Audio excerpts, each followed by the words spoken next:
को बीजेपी से जानना चाहता हूं किसने खत्म किया। ईडी, सीडी, सीबीआई,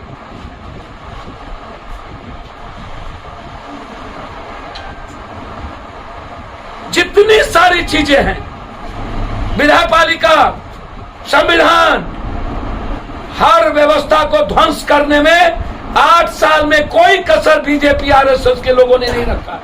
लोकतंत्र के लिए इससे बड़ा हमला नहीं हो सकता है। जो आज हम मार्केटिंग पैसे के ताकत के बदौलत और गुंडे लाठी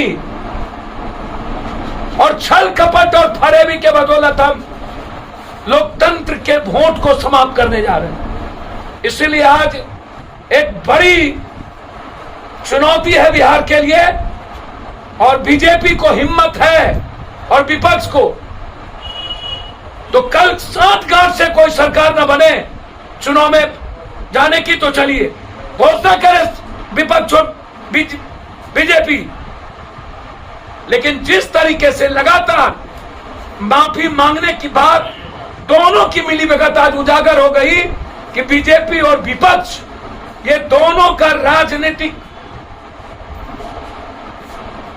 भागीदारी एक है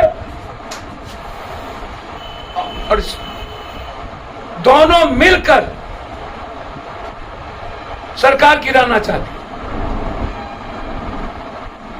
और आज जो हो रहा है, फिर लगातार विपक्ष की भूमिका तो हमेशा संदिग्ध रही, चोर चोर मौसेरा भाई। लगातार बीजेपी और विपक्ष आज मिल करके माफी मांगना चाहते हैं। माफी मांगिए। मुझे समझ में नहीं आता है, बीजेपी के एक मंत्री ने जिस तरह का व्यवहार किया था, उस दिन विपक्ष ने माफी मांगने की बात कही।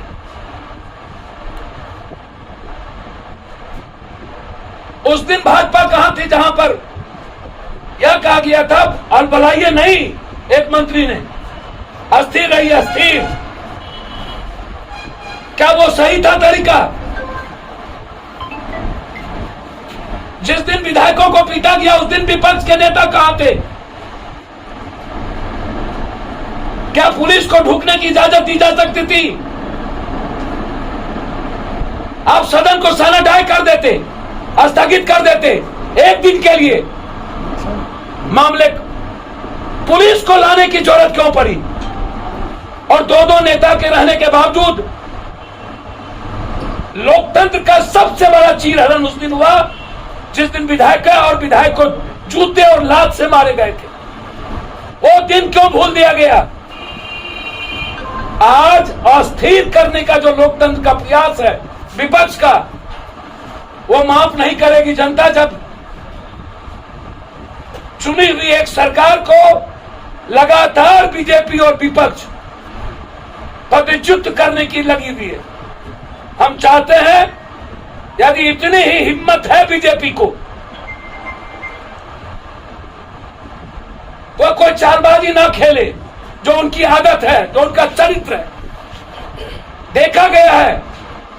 यदि हिम्मत है तो वो चुनाव में जाने की घोषणा करे।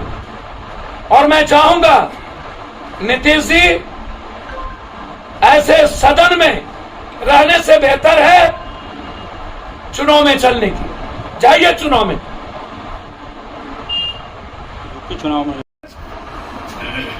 यदि कोई भूल चूक से कोई शब्द निकले हैं, जो तरीके मुझे भी, मैं निंदा उस तरीके का निंदा करूंगा, तो क्षमा मांगना गुनाह नहीं है, गलत नहीं है। लेकिन जिस तरीके से प्रेशर दे करके कि स्पीकर नहीं आएंगे और विपक्ष और सत्ता पक्ष में बीजेपी की भूमिका जितनी आत्मघाती और मतलब एक ऐसे विश्वास को खंजर भोंकना है, तो उससे दिखता है कि ये दोनों एक है। और अब सदन के नेता के लिए सरकार चलाना नीतीश जी के लिए कष्टप्रद होगा भविष्य में। इससे बेहतर है ऐसी सरकार चलाए, मिल करके चुनाव में जाए। अफसरशाही पर